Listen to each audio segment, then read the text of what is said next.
Bismillahirrahmanirrahim. Assalamualaikum warahmatullahi wabarakatuh. Salam sehat, salam sejahtera bagi kita semuanya.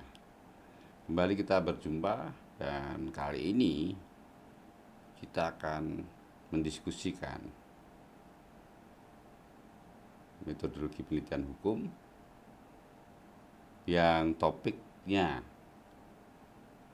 hari ini adalah mengenai teori hukum. Teori hukum itu diperlukan dalam penelitian sebagai pisau analisis.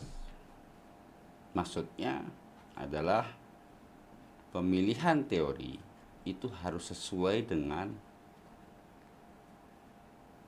objek yang kita teliti. Ibarat memasak, kita tidak boleh salah dalam memilih teori. Misalnya kita akan memasak daging, maka kita harus menggunakan pisau daging. Jangan menggunakan gergaji misalnya. Atau ketika kita akan memasak roti misalnya begitu, maka kita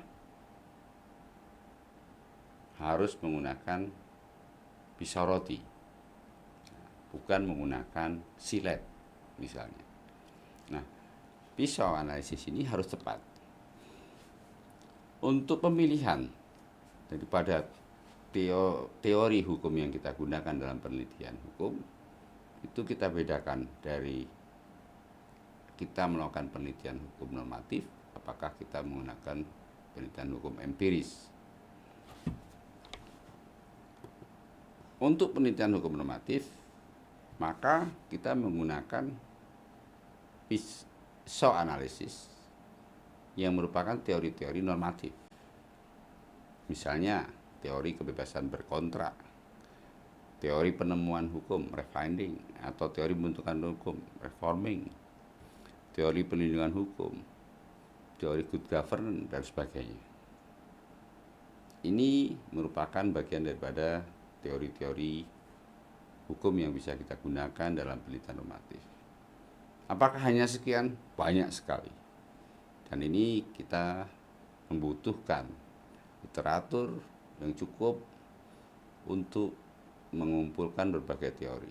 Lalu kita pilih mana yang paling tepat untuk kita gunakan sebagai pisau analisis dalam penelitian kita.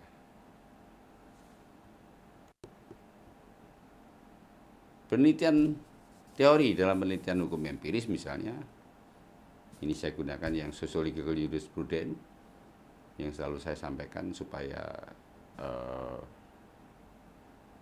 saudara-saudara menggunakan sociological jurisprudence agar tetap menjadi penelitian hukum atau penelitian yang berbasis pada ilmu hukum. Teori yang bisa digunakan misalnya teori hukum dan pembangunan, teori efektivitas hukum, teori budaya hukum, teori penegakan hukum, teori ekonomi hukum, analisis economic of law, dan sebagainya. Masih banyak lagi juga yang perlu dicari untuk mencari mana yang paling tepat teori yang kita akan gunakan dalam melakukan analisis. Nah, kita bisa bandingkan antara penelitian sosiologis atau hukum empiris ini antara yang sociological jurisprudence dengan sociology of law.